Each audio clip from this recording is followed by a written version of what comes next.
Hai guys, kembali lagi bersama aku Erviana Indarasari di Ruang Tanusa.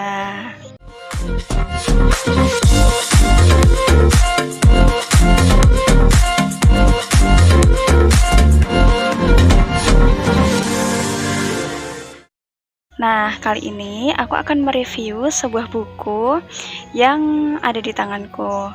Buku ini berjudul Filosofi Teras dari Henry Manampiring. Buku setebal 298 halaman ini terdiri dari 13 bab dan juga satu catatan pandemi. Buku ini dilengkapi dengan ilustrasi-ilustrasi yang berwarna dan menarik sehingga akan menambah semangat kita dalam membaca begitu. Nah, buku ini mengangkat tentang filsafat stoicisme gitu. Nah, yang mana nanti isinya akan saya jelaskan di belakang nanti ya. Nah, awal kali pertama aku menemukan buku ini itu karena adanya rekomendasi dari public figure yang aku ikuti. Nah, di situ banyak yang menyarankan bahwa buku ini cocok untuk memperkuat mental di masa sekarang, meskipun di dalamnya ini mengandung filsafat pada zaman Romawi kuno, yaitu menganut paham stoicisme, tapi ajarannya itu masih sangat cocok diterapkan untuk zaman sekarang. Begitupun setelah saya membacanya, buku ini menjauhkan kita dari berbagai pikiran-pikiran negatif yang sebetulnya itu tidak perlu kita masukkan dalam kehidupan kita gitu.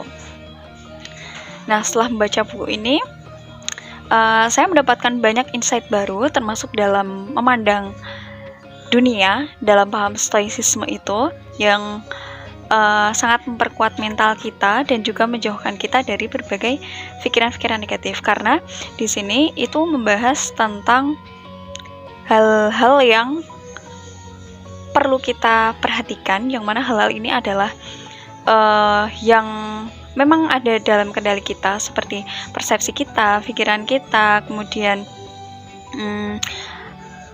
pendapat kita, lalu keputusan kita, dan lain-lain gitu. Nah, itu hal yang perlu kita benar-benar kendalikan dan benar-benar kita pegang erat gitu. Kemudian ada juga hal-hal yang perlu kita perhatikan, namun untuk tercapainya tujuan utama itu tentu akan dipengaruhi oleh banyak faktor, dan ini yang kita diajarkan untuk membedakan mana yang masih bisa kita kendalikan, mana faktor luar yang tidak ada dalam kendali kita gitu, seperti kesehatan, kemudian materi ya, kemudian prestasi, seperti itu. Mungkin kita punya internal goal sendiri yang ingin kita capai, tapi selama kita sudah memberikan yang terbaik, kalaupun tujuan itu misalnya kita ingin jadi juara satu, kita ingin sehat walafiat, tapi di luar itu masih banyak faktor-faktor eksternal yang lain. Misalnya kita ingin sehat, kita sudah berolahraga, makan makanan bergizi, tapi misalnya ada suatu penyakit, misalnya pandemi gitu saja, kita bisa terkena dari hal luar gitu, yang itu pasti akan mempengaruhi tercapainya tujuan kita begitu. Nah, itu hal-hal yang tidak bisa kita kendalikan dan tidak perlu kita pikirkan ya. Yang perlu kita pegang adalah hal-hal yang masih dalam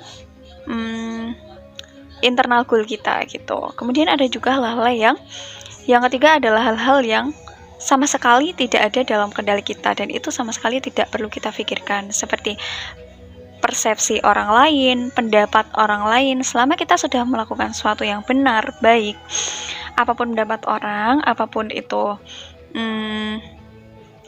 persepsi orang tentang kita, itu sudah tidak ada lagi dalam kendali kita gitu.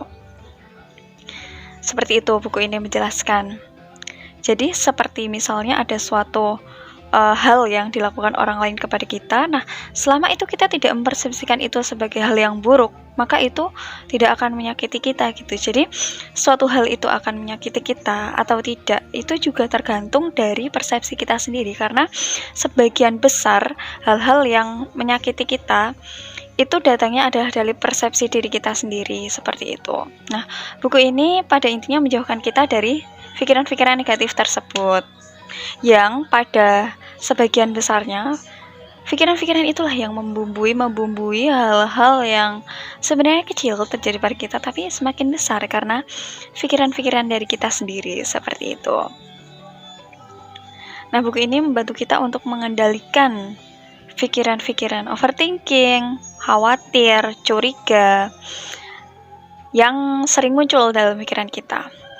Nah, buku ini cocok sekali dibaca oleh semua kalangan ya, terutama yang sering merasakan pikiran-pikiran negatif yang sulit untuk mengendalikan overthinking, curiga, khawatir, kemudian merasa tersakiti, merasa menjadi korban terus gitu. Nah, entah itu dalam suatu hubungan dengan pasangan atau orang lain, ataupun itu dalam menghadapi kehidupan kita sendiri gitu. Poin pentingnya itu dalam buku ini. Nah, jika teman-teman ingin membeli buku ini sudah ada di Gramedia dan juga di toko-toko online seperti Shopee, Tokopedia, dan lain-lain. Teman-teman bisa dapatkan di situ. Akan tetapi, sebelum membelinya, saya harap teman-teman bisa memastikan terlebih dahulu dari keorisinalan buku yang akan teman-teman beli, karena saat ini sudah banyak sekali buku-buku bajakan yang beredar. Nah, kalau penulisnya tidak ridho, nanti bisa jadi tidak berkah ilmunya, begitu teman-teman. Nah, untuk mengecek keorisinalan buku, insya Allah akan saya lampirkan di deskripsi box atau di video selanjutnya. Nah, mungkin cukup sekian dulu untuk review buku kali ini tentang buku Filosofi Teras. Semoga bermanfaat. Sampai jumpa di video selanjutnya.